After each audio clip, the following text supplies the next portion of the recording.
And we've made it, folks. Part 10 of 10 of Thrash Pondo's 100th subscriber extravaganza. 10 rapid fire reviews slash recommendations of films randomly selected from my vast collection of film and whatnot. And the first not of what is going to be Merry Christmas, Mr. Lawrence. World War II prison camp film starring David Bowie, and I'm going to butcher his name, Yuriko Sakamura. They both play rival officers in a Japanese prison camp during the war and end up in an intense test of wills. It's just a fine film. Speaking of tests of wills in the Pacific, we have Hell in the Pacific, starring Lee Marvin and Toshiro Mifune. I always get his name wrong.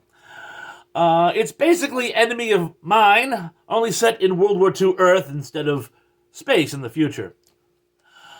Up next, we have a Japanese war film, Fire on the Plain. A lost soldier, Japanese soldier, wanders the Philippine jungle trying to survive and comes first-hand with a number of horrors and atrocities that took place during the Filipino campaign. Up next, Shockwaves. In the last days of World War II, the Germans tried to resurrect the dead in order to form a zombie army to make good their losses on various fronts. The plan not being a success, they dump the test cases on an island guarded by Peter Cushing, only to be stumbled upon by a group of tourists, and, well, things go downhill from there. Up next, The Maltese Falcon. Humphrey Bogart does a brilliant job portraying old-style gumshoe Sam Spade. Next, we have Return of the Living Dead, possibly my favorite of the classic 85 zombie renaissance. Here we see punk rockers running afoul of zombies. Guess who wins? Next, we have Night of the Comet. Again, part of that 1985 zombie movie renaissance. A couple of Valley girls survive an extinction event, only to run afoul of mutating zombies and government conspiracies.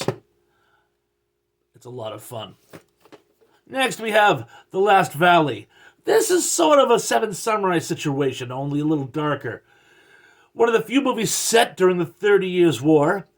A group of deserters holed up in a valley which has not been completely looted and sacked and still produces food. And they decide to sit the rest of the war out and defend the valley for, well, as long as they feel like it.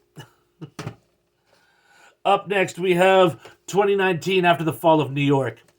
Sort of a Mad Max situation, Italian sci-fi post-apocalyptic film in the spirit of again, the road war, that type of situation, only set in a post-apocalyptic New York. Silent Night, Deadly Night. One of the bizarrely many number of Christmas-related horror films. And last, but since this is all random, not necessarily least, Tower of Evil. Also known as Attack on Snape Island? Basically, small island off the coast of England is sought out by treasure hunters only to find bizarre happenings begin therein. Effectively a murder mystery slash treasure hunt. And that's all I got for you fine folks. Wow, bumpy ride, huh?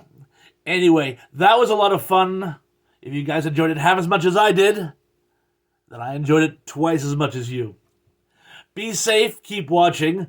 I won't be doing some film reviews in a while. I think I've covered that base for now. But keep watching. I'll be bringing some new stuff down the road. I'm looking forward to seeing you all again very, very, very, very, very soon. And to all of you who brought me to 100, thank you. And of all of you who brought me past 100, thank you just as much. Bye.